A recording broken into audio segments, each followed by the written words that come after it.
I'm Saladino.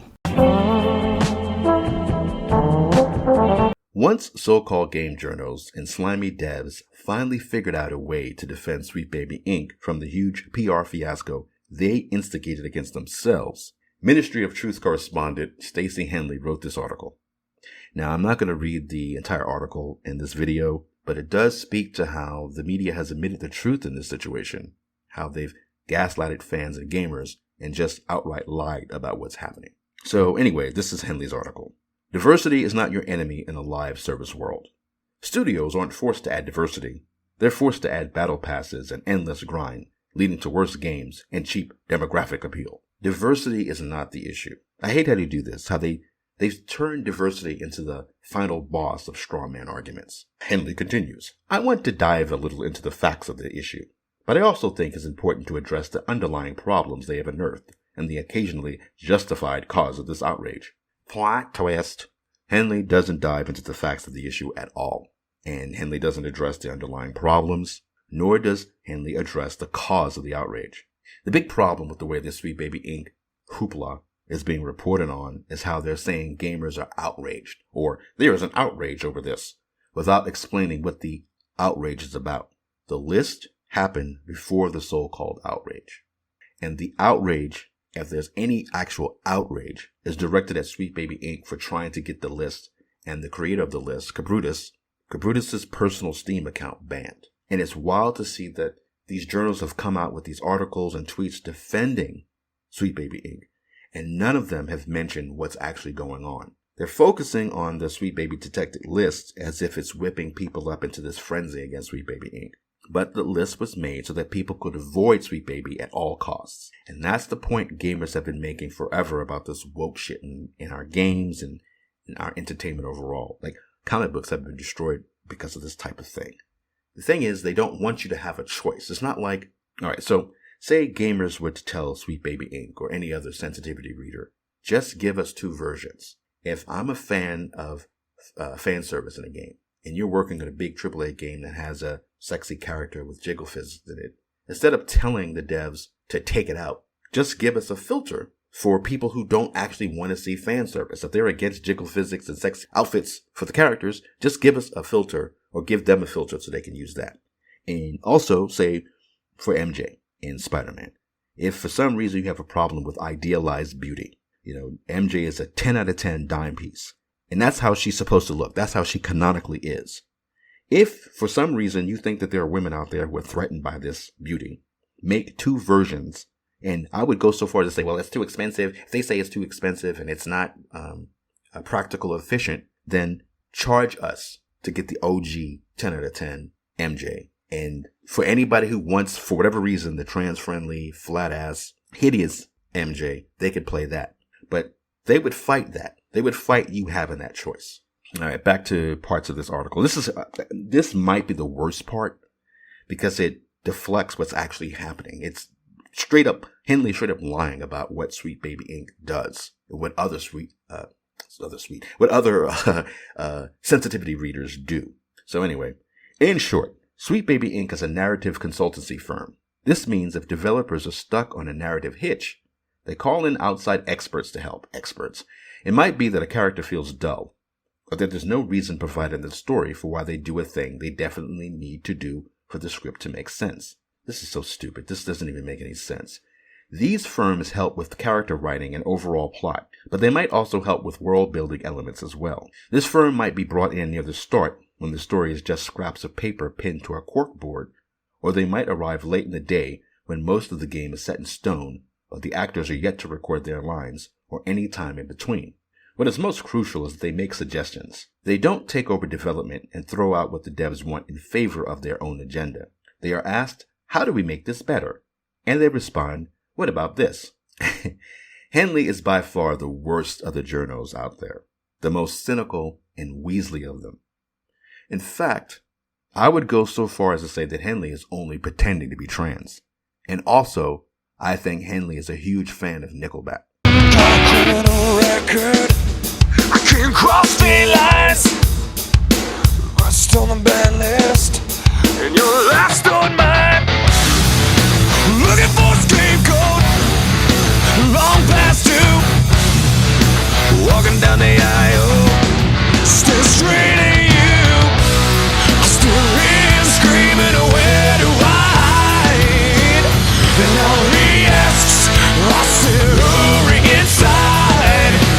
This description of narrative consultants completely deflects what Sweet Baby Inc. does. This is absolute bullshit. There's no reason for a group like this if you're stuck on a narrative hitch. And this is something that even that shovel-jawed jackass the Hackman said when he finally realized that he was on the wrong side of history when it comes to this like pronoun woke shit in games. When he was like, why would you need to go to some outside consultancy group? Don't you have in-house writers to handle this? And that's the thing. If you're working on a game and you come across a narrative hitch or whatever, you solve that with the other writers of the team or the director, or you hold meetings with other members of the dev studio itself. Pretending that this is just some specialized team of creative experts out there that are just helping professional writers out of situations that writers can't actually do on their own is insulting and stupid.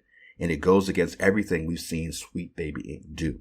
Like, can you imagine, like I don't know, Stephen King calling up and narrating, look, I wrote this novel from myself. It's my own ideas, but I need you to tell me how to do it. Like, you would go to your friends, you might talk to your wife, you might have other family members who can give you a perspective on, because they know you, they know where you're coming from. Why would you hire Sweet Baby Inc., just these outside narrative experts? We're here to help, like you're calling plumbers. There's this video of Kim Belair talking about terrifying marketing teams at studios into forcing them into hiring consultancy firms. Why would they need to be terrified into hiring them if their jobs were actually needed? Even if all they did was help with, it might be that a character feels dull, or that there's no reason provided in the story for why they do a thing they definitely need to do for the script to make sense. If a studio said, nah man, that's fine, we hire professional writers who know how to do that, thanks but no thanks, why would they then need to be terrified into hiring them anyway? Either Sweet Baby Inc. is what everyone recognizes them to be. Sensitivity readers bent on changing tropes that they don't like in video games and forcing their political agenda and perspective into them. Or they're just this like ho-hum, everyday, totally apolitical narrative consultancy firm that will just help companies improve their own original stories and characters, whether those companies want them to or not. It's like your boy Zach said, it's a extortion. It's just a racket. This is a nice place you got here. Shame if it burnt down. That's what this is. All right, back to Henley. Recently, Sweet Baby Inc. has become public enemy number one, at least for extremely hardcore gamers in specific conflict-driven echo chambers. They have been adjudged as the principal reason gaming is woke these days, culminating in an extension being made for Steam that highlights Sweet Baby Inc.'s involvement in any given game. Again, no one is mentioning that it's because of Chris Kendrick who started the harassment campaign against the list and against the creator of the list. Rather than play a game yourself and come to conclusions, or even reading a review by someone you trust, we have reached a point where we decide which games to play based on which narrative consultancy firm was attached to give the script a polish. It's not normal to care about these things so deeply. I'm going to repeat this. It's not normal to care about these things so deeply. This coming from a man who thinks he's a woman, by the way. Someone who led a boycott of a game based on one of the all-time popular franchises in the world because the creator of the series recognizes the difference between men and women. And this... Trag it.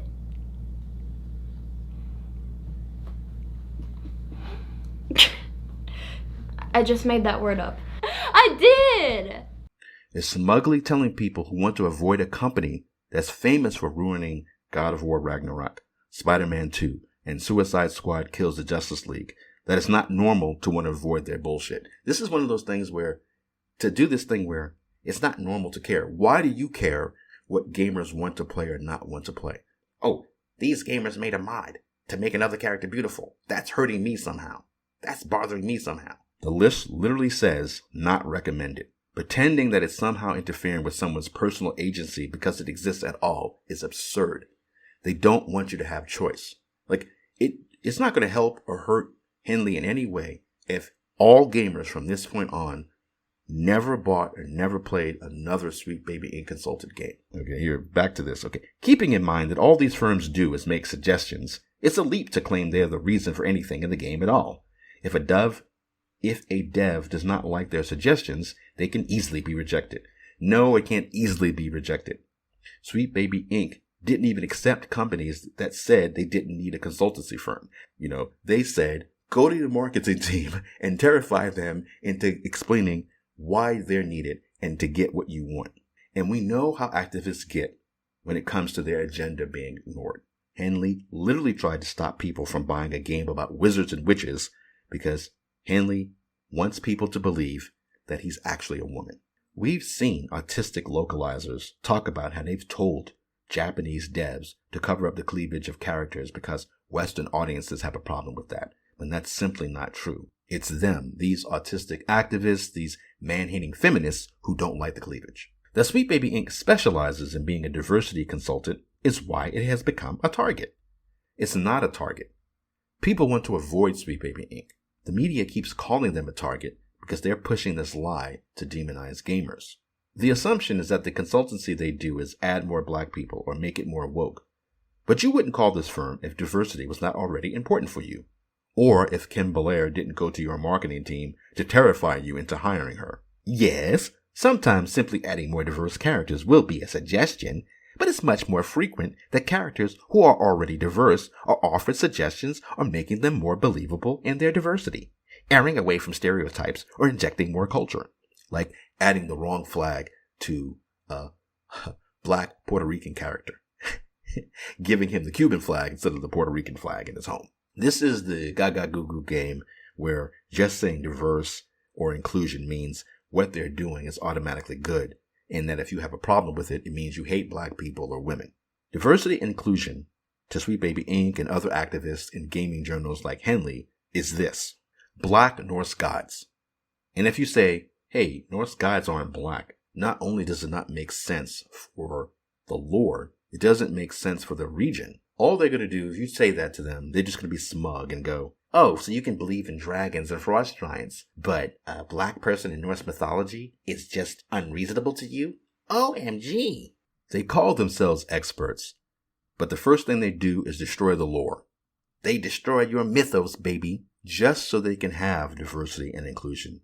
They don't care if it sticks out like a sore thumb. They don't care about the rules of the lore. They don't care about the attention of the original author. There is no way in hell they would allow a game of just all white people to exist in it without changing at least one of them into an angry black lesbian, even if the character was supposed to be Scandinavian originally. Alan Wake 2 is a 15-hour game. 10 hours of the game you play as this negress running around, right? And it's failed financially. And like people are acting like they don't understand. It's such a great game. It's such a beautiful game. It's with Saga Anderson. It's such a great character. I don't understand why people are not playing it. All right, so Henley ends this bullshit article with, Sweet Baby Inc. is currently caught in the crosshairs. Sweet Baby Inc. is not caught in the crosshairs. Gamers made that list to avoid Sweet Baby Inc. Henley is full of shit, and he went out of his way to write this article that deliberately mischaracterizes gamers who push back against Sweet Baby Inc.'s targeted harassment of a fellow gamer. That's why, okay, so it's not just Henley, it's a bunch of them who did this, but like people said, if Sweet Baby Inc. were so proud of the work that they're doing, and if they believed that people who didn't like their work were the minority of gamers out there, why did they try to get this Steam Curator Forum banned and the guy who created the list, his own personal account? Why did they try to get that personal account of his banned as well? No one mentions this in all of these articles. They're pretending that all of a sudden a bunch of gamers got angry and just started attacking Sweet Baby Inc. just because of a list that warns people what they worked on.